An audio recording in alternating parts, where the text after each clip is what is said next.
might be the best way that you can possibly describe me. If my jokes are anything to be going by. As he said, thank you so much to the people at Pink Piano and my friends that I've made here for actually doing something on my birthday, because somebody has to. I don't do shit for my birthday because I relent my birthday. My birthday is the day that you guys were given a terrible, terrible thing. Because I will just give you one instance of why I believe this. One of my best friends, and she is somebody that I love to death. I love this girl with every fiber of my being. Her nickname for me is Satan. Now, if that's any indication for what kind of person my friends think that I am, imagine how fucking strangers feel. So yeah, reluctantly is a good is a good word to describe everything about me. Another good thing is unprepared. That's another good thing about me. But I am so grateful for this, because for about 5 to 7 years, the only thing that I would do for my birthday was I would invite a few friends over. Originally, we would just hang out and play video games. Then I started doing some illegal shit, so we just started getting stoned and drunk all the time. And so, nowadays, it's just like, I'm 21, I'm just gonna go to the bar and get stoned and drunk there. So if any of you want to join me, just come along. And my actual birthday is February 11th. They just decided, let's just do something for... Fuck this. There. There we go. This is better. Alright, so my actual birthday is February the 11th, which is this Saturday.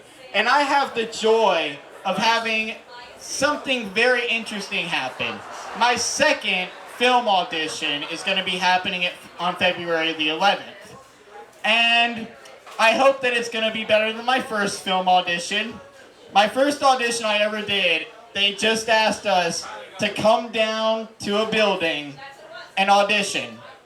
Cold reading, you don't even get to choose what part you're going for. We're just going to give you a script and you have to read for that. My roles were one of two things. Playing one of the most stereotypical straight guys you have ever met in your life. Little preface for this. This was a script written as a gay coming-of-age story. And as any of you knows anything about coming-of-age stories, they are filled with stereotypes. And I had two. My first stereotype was being the straight guy who automatically, because of the fact that he isn't gay, has a serious problem with homosexuality. I'm sorry, I am straight and I'm the gayest person you will ever meet in your entire fucking life. So, I beg to differ, but I digress. The other option was literally named in the script Zebra Kid. Zebra Kid was a kid who dressed like a zebra and was going to support group meetings because he was surprised that people were making fun of him. Wow, that is not only a leap of logic, that is a leap of sanity. Because yeah, I don't care who you are, if you come to school every day dressed in the same zebra costume, I'm gonna fucking make fun of ya. Because that's not normal. That's like going to school every day with a giant dildo in your mouth and expecting people not to think that the cops should be called on either you or your parents. Because that raises more questions than we ever needed answering.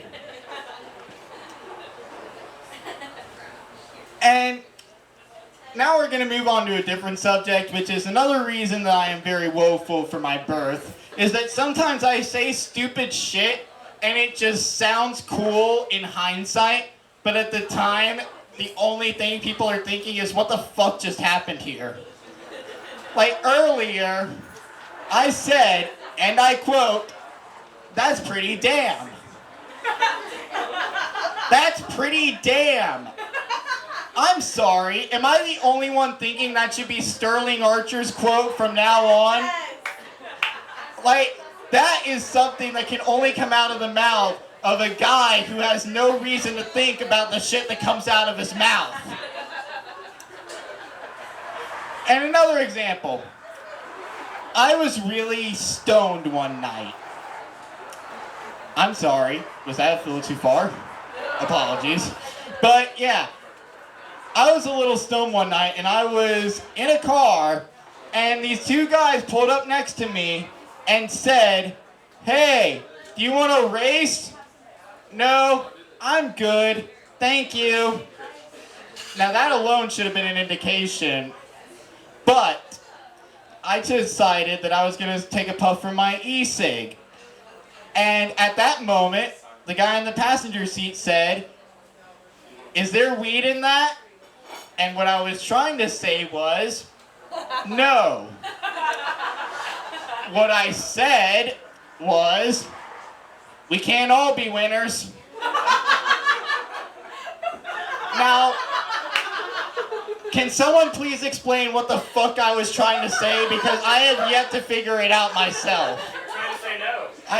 Like, what the fuck does that mean? We can't all be winners? The best hope that I can have about that situation is that both of those guys decided to take this not as some stupid reaction of some idiot who didn't know what the fuck he was talking about, but instead take it as a life lesson, and that they improved themselves off of the word of some stoned idiot who didn't know what the fuck he was talking about.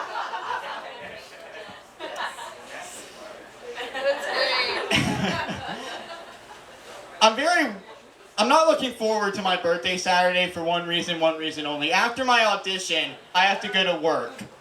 And I work at a comic book shop. And working with two guys who own a comic book shop, they are going to be either the biggest assholes or the greatest people you have ever met in your life. Luckily for me, they are both. Both of them are huge assholes, and they're both two of the greatest people I have ever met in my entire fucking life. And I realized ever since I started working in a comic book shop that being the only fan of comic books in your family is like being the only heroin addict of your family. Because the only thing that you can say for yourself is, "Oh, come on, just give it a chance. How do you know you don't like it unless you try it?" And there's no other way you can explain yourself after that, so you're pretty much fucked from the word go. But ever since I started working in a comic shop, there have been certain memories about comic characters that have come back to mind. And this is my one disclaimer for the night. I'm sorry. I am so sorry for what I am about to say. When I was performing a couple of years ago, I used to perform at this place called Tony's Studio B. And I told a joke that I have never performed ever since, and I'm not going to perform it now, I'm just going to tell you the punchline. But it had the best reaction I've ever had in my entire fucking life. Because of pure fucking coincidence. Now, the joke was about the fact that I should not be a parent, and it had to do with a comic book character from DC named Raven. Does anyone here know who Raven is? From Teen Titans? At all? Yeah, so most of you will just be horrified by what you're going to hear next. Again, why I shouldn't be a parent, Raven, and I was talking about how I can't name my daughter Raven. The punchline was, I used to masturbate to someone that looked just like you, and at that very moment, when I turned and pointed, there was a girl walking from the bathroom back to her table. And for 2 solid seconds that felt like 20 minutes, we looked at each other in awkward silence, with her wondering what I can only assume was, please tell me he's not talking about me. Please tell me, okay, this is part of the joke. And she walked back to her table with her head down like this. And I had to continue the set after that. I don't know about you guys, whether you believe in our good Lord and Savior, the giant spaghetti monster, or not. But that was a moment when I truly felt that there was some kind of thing as divine intervention. And that concludes the comedy portion of my set tonight.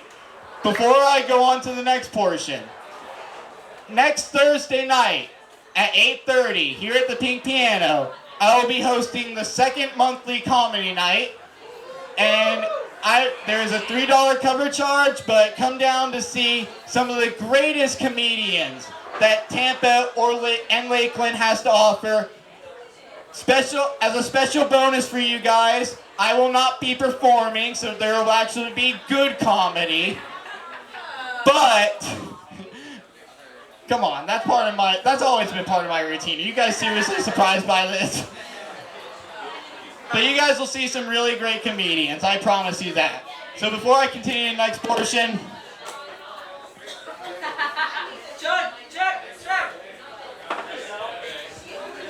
don't have fucking expectations of me.